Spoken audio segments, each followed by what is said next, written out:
to speak more, you need to speak more. That right away could just already double your speaking business. And ladies and gentlemen, welcome to the stage, Jeff. What is up, Mr. Evan? How we doing, man? I'm great. How are you? He's standing up. I like it. Always, always. I love it. So Jeff's part of Open Maker, has been with us for over a year now. So we're doing this as a celebration. So what do you got, man? How can I help? It's always good to see your smiling face. Likewise. I always love connecting. Thanks for being on the podcast. That was an amazing discussion. So public speaking. So I am doing some paid public speaking gigs. Want to develop that. That is one of my main missions for 2022 from a business perspective. So would love to hear, as you grew your influence and then got to speaking to more and more groups, organizations, what was that journey like, and some strategies that you could share? Yeah, happy to. So who's hiring you to come and speak? So I've worked with a couple of recruiting firms. I've worked with a procurement organization and a Fortune 500 company that has, people in North America, Central America, South America. I've got a gig Monday after Thanksgiving with another group within that company. So, and what's the theme of the topic? So it can be positivity, leadership, habits, right? Habits and success, energy management, mindset. Those are the main components that I'm speaking to. Got it. I love it, and congrats, man. That's a nice big jump up. And are they mostly Zoom, or are you going to go actually see them? So obviously for the last 20 months or so, it's been Zoom. I did, previous to that, do a couple in person. So I'm thinking, in the near future, it will be more and more in person, looking for that interaction, because obviously on Zoom, it's a little bit tough to get immediate feedback from folks. Yeah, it's definitely getting there. Okay, so a couple of things. One, you start to pay attention to the topics and you start to come up with your list, like the three main topics that you could present. Have it really worked out? Gotcha. Because people are hiring speakers, they have a goal for the event, but they need to know that you're the guy, and they want to know what you're going to be presenting on. And so giving too many options also becomes a problem. Okay. So like, people hire me for three things: this, or this. And picking a theme that's going to fit, leadership is going to fit with everybody. It's always hot. Right? Companies are always, you want to get paid, then you're doing corporate. So leadership is always a good one. But what are the three topics? You have like a one pager? I do. Yeah. So are those three topics clearly put on there? I think I have 5 right now, so I need to drill it down a little bit to get to those 3. Yeah, I mean, one pager, you have your 3 topics, you have some testimonials from there, from people, you have the logos of the people that you work with, and then you have a sizzle reel of you on stage. You have that? I have some clips. I need to put a reel together, combination of all those for sure. So, sizzle reel often will start with people introducing you. So, and ladies and gentlemen, welcome to the stage, Jeff. That kind of vibe, and we usually flash some of your topics or accomplishments or themes, and then some clips of you doing your thing. Zoom clips aren't the best, but I mean, you go with what you've got at the beginning. It then becomes a priority to make that sizzle reel look as good as possible. So right. Where's home for you? Outside of Philadelphia, Pennsylvania. Great. So you try to find something in Philly where you can film. If it's at a TEDx event coming up, or a corporation that you can do it for free just to get some video content up. You go to your old high school or library or Lions Club or YMCA or whatever. Even host your own little mini event and rent out a studio just so that you can have the footage of you on stage. Right. So it's not just, I mean, there's places you can go to. Stephen Scoggins, friend of the channel, has his own place in North Carolina if you're willing to travel. where he like helps speakers put together packages and stuff, like quality reels, just so that you have more than a couple of Zoom rooms. It just elevates the brand and helps you get seen as a even more legit speaker, and allows you to command a higher payday. You know, like when you're 500, you want to be 1,000. When you're 1,000, you want to be 2,000. When you're 2, you want to be 10. When you're 10, you want to be 20. When you're 20, you want to be 40. You know, Right. So you have, if you want 20, you got to look like a 20 guy. So there's a little bit of like making the sizzle reels help. That little commercial, that little 1 to 3 minute clip is worth spending some time on, and effort and energy. And whether you're hiring an editor to help you or you're trading services, like that's something that you probably don't want to do yourself or figure out how to do yourself, because that's going to have a lot of leverage and impact for people who are seeing you. Next, you want to be going to any of the corporations that you're working with and see if there's follow-up opportunities, so that a speaking gig is never a one-off. It's a 3 times a year, 4 times a year thing. So anybody that you've done it with, try to put them on a program to come back every quarter. Because it's not like they listen to you and like, oh, now they're all great leaders. Right. It's an ongoing process. Yeah, and I do have that with one of the companies that I've been speaking to actually for the past year. Mm-hmm. And then now another part of the business joined one of the calls. So they're a separate part is bringing me in this coming week ahead. So feel like making some inroads there. But no, I agree to your point. Have it be much more of a 3-4 regular once a quarter coming in to speak to the group. Yep. And it could evolve to coaching as well if you want. Like if you want it to be, do you want to have a coaching side as well to the business with these people? I do, because and that allows me to get in front of so many more people at one opportunity than having a one-off conversation, right? And you build that pretty instant know, like, and trust factor, because the company's bringing you in. They've obviously vetted you in the process. It's just more of a choice for you if you want to be a coach plus a speaker, or just a speaker coming in. The coaching requires a lot more ongoing work with people, which could be the greatest thing of all time, or it might not be as interesting for you.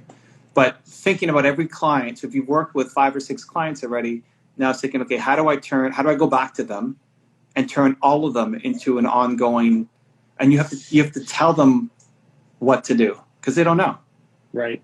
So that when they work with you, you find, hey, the best results that we can get for people if they really want to improve their leadership skills is I lead the keynote right now with this topic, and then this is actually a once a quarter thing, and next month I come in, and next quarter I come with this, and the next quarter this. So we have a year dedicated to the professional development of your team to help them actually step into the leadership roles that they're capable of.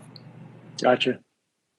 And if you give them a plan, they're much more likely to do it than if they're just like, oh yeah, I guess we need a new speaker to come in every quarter or whatever. It's just all over the place. So I first started working with brands. That was something that I had to get a lot more comfortable with. It took me a lot longer than I wish somebody had told me that. Like, you need to tell them what to do, and you need to create the program for them. That is not just a money grab for you, but it's actually in service of the people that you're going to go and help. Like, if there's with the people who are coming in, and every quarter you're going to come in and do your topic, and like you have variations, like this is our plan for the year. You actually make the life of whoever's hiring you a lot easier. Right. Now they've got their program lined up for the year, and the topics that you know are going to hit that you can speak to that will have an impact on people. So that right away could just already double your speaking business. You just go back to every existing client and you give them the 2022 plan. Gotcha. If you want to throw coaching on top of it in between, then that's even a lot more lucrative. It's a lot more time. Like you'll make more money, but your money per hour will go down versus speaking. But maybe super fulfilling, And that's what I do daily, weekly is the coaching side of the business, right? So this is another avenue to build my brand, get awareness, visibility out there as well. And I know I'm cut from the same cloth with you. Coaching lights me up, being able to be on and guide, inspire, help, lead, serve, all those pieces. So you could do group coaching for whoever came to the event, or you can do one-on-one coaching where, again, like if you ask, how big are the companies that you're working with? I mean, some have been a couple thousand employees. Sometimes it's, Fortune 100 company. I mean, that's one of the clients I'm working with right now. Most companies, maybe the Fortune 100 does, but most companies don't have a great leadership training program where they identify the leaders in their companies and then help them learn, develop, grow, improve. So in a small company, you're not even thinking about that because you're like, oh my God, I'm so worried about just making payroll next week and right. So many fires to put out. But when you're starting to deal with bigger companies, they start to think about, okay, what's the continuity of our company look like? And how do we start encouraging our next stars and training them to be better? And they may not be willing or capable of investing in mentorship into them. So they bring in people to be able to help, but that's where you can deliver a program. So I was part of a program here in Toronto called the Judy's Project. And okay. Judy was a super successful woman in banking. And she was passionate about trying to help more women become leaders in not just the banking world, but in Canada and the big Canadian corporations. So she created a program where every year, every big company in Canada, I forget like the top 50 companies in Canada, what she set out to, sent a rising star who was female in the organization to participate in a week-long boot camp. Okay. And it couldn't be not a C level, but has the potential to be C level, who's a woman in your organization, like who's a rising star, up and coming woman who you want to give more exposure to and training. And they had them come get away for a week and one, to connect to each other because you're the only one from your company. Gotcha. So now you get to meet all these rising star women from other organizations, but then brought in trainers to then come in. So I was one of the trainers that came in and helped for the week. And that was created by Judy, right? Like you could create your own program. Like how do you identify the rising stars in the organizations that you're working with? And then how can they you to train themselves on unnecessary skills that they need to become a C-suite executive in this organization. Right. Something you could pitch them, right? It's like, hey, I want to train your, whatever the age group might be or whatever the level might be, like the junior VPs. Give me your top 10 junior VPs at your organization. Like depending on the size of the company, they'll have different, like a junior VP is nothing in an entrepreneurial company. Like you call yourself whatever you want, but junior VP to executive VP to like there's layers in a bigger company that means something. That then say, hey, give me your top 10 rising stars, and I will get them ready to become C-suite level at your organization or somewhere else. They probably would love it, but they don't have a lot of the systems in place to make it happen. Right. You can give them the program. This is how you do it. Right. So give me your top 10 people and I'll train them. I like that approach. Yeah, especially inside of leadership. Like you're basically helping them become C-suite ready. And not everybody makes it through, and not everybody will make it through inside that organization. Like there's only a certain number of C positions in any company. Right. The rising star might have to be let go or move on to somewhere else to get the opportunity that they need, which is fine. Then you, like that could be a gig for life. That you just keep working with the top rising stars and having them connect to each other, but also coaching them on how to be better themselves. And if they leave and go somewhere else, then guess what? Now you got a new client because they're going to take you into their organization as well.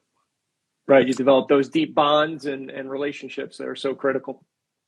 Well, so that becomes then the next step. Anybody who you have worked with, think about all of the, like there's this person who hired you, but there's then all the people that you worked with. You want to stay in touch with all those people. Like homework for to close out the year is figure out where everybody is. LinkedIn is the easiest spot because people move around. And now they're not at that company anymore. They're in corporate world, like people move around a lot. They maintain the same position, but they're now somewhere else. And they're at Coca-Cola. Right. Hey, if they loved you, maybe they could bring you into Coca-Cola. So not just the person who hired you, that's super critical. Like if they move on, then you hopefully move on with them. But anybody who you worked with in the process, to see where they're at and staying in touch with them. Because the AV guy who got you tech checked for your Zoom call might now be somewhere else. Right. Like you're already going to be kind to everybody. You already know that. You're going to be, whoever you deal with in the organization, you're going to be kind to, caring. You're not going to be the guy who comes in and like treats the staff like garbage and then just shows up and you're happy. But it's a fair enough point because a lot of speakers will do that. It's like totally disrespect the working staff. It's like, how do you treat the waitress at a restaurant? It kind of speaks to the soul of the character of the person. So I'm giving a strategy that works for you because you're going to be caring and kind and compassionate and nice to everybody you come into contact with, which will be refreshing. Especially the bigger up you get, the more demands and the more demanding the speakers can become and the harder they can be to work with. So you're the guy everybody loves. Great. So now when the AV guy moves to another company, like, oh yeah, Jeff was so easy to work with, like he didn't chew my face off when I didn't have the music exactly on point or whatever. Right. So now it expands our reach. Like if you've worked with 5 or 6 clients, who are the 50, 60 people that you interacted with over the course of that, and now where are they? So it becomes an active LinkedIn campaign to stay in touch. Not even like, you don't even need to actively market. It's just staying in touch with people and cheering them on and encouraging them and seeing what they're posting. Like they may not be super active on LinkedIn, but if you see that they moved to a new job, say, hey, oh, Sally, you moved to a new job. Why make the shift to XYZ company? And that sparks opportunities to bring you now into that company. So that's an easy way to make more inroads. So sizzle reel, 3 topics that we're going to nail in. Turn every client into a repeat client and put them on a program and tell them what they need to do. Right. Because they don't know. You're making their job easier. Now you have to deliver on that, make them look, but you're telling them what to do. Like don't give your client too much. Clients need to be led. Talking about leadership, I guess. Like clients need to be led to be told what to do. I don't know if Drew here is in the house, but Drew is an entrepreneur I recently invested into. And the thing that I've been working with him the most on is swagger. It's like, you need to have more swagger. You are the expert. You know way more than the people who you're talking to about YouTube, which is what his expertise is. You need to show up not with confidence, not with like overconfidence or ego, but swagger. It's like you know what you're doing, and trying to be accommodating is actually worse for the client sometimes. Like, oh, but I'd love to try this, and like I think this could be like, no, that's not going to work. Like do this, and then we can play with the experiments. This is what you need to do. So bringing that swagger to tell them and guide them and lead them. And then the next is staying in touch with everybody who has had anything to do with you, following them around because they will lead you to bigger opportunities that then keep increasing your price and frequency. And you'll get to the point where you get to choose now, like, okay, do I want to go there and speak or not? Is it worth the time to do it? Or do I just charge more? Now I'm at 20,000 or whatever. And the last thing is to speak more. Like to speak more, you need to speak more. And it's especially local because it's close. Like I think you need more in-person stuff. Things are already opening up. It's slow but picking up. Anything local is super easy for you because you're already there. And Philly is a big city and lots of stuff is happening. So look at whatever's coming to Philly as a starting point. Whatever has happened at the Philly Convention Center, look at all those upcoming events. Like bookmark the Philly Convention Center as a weekly task to look up what events are coming and position yourself as an expert to come in and speak there. And just try to find leadership applies to everything.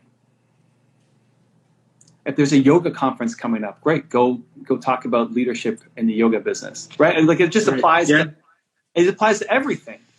And what it does is it starts to build your name, especially in Philly, and it gets you footage that you can use, and people will be there in attendance who are there to learn, but then also hire you. Like, oh man, this guy Jeff was awesome. I mean, he was talking at a yoga conference, but he was talking about leadership, and it just really struck a chord with me. And then that leads to more and more and more speaking gigs. So we need you speaking more.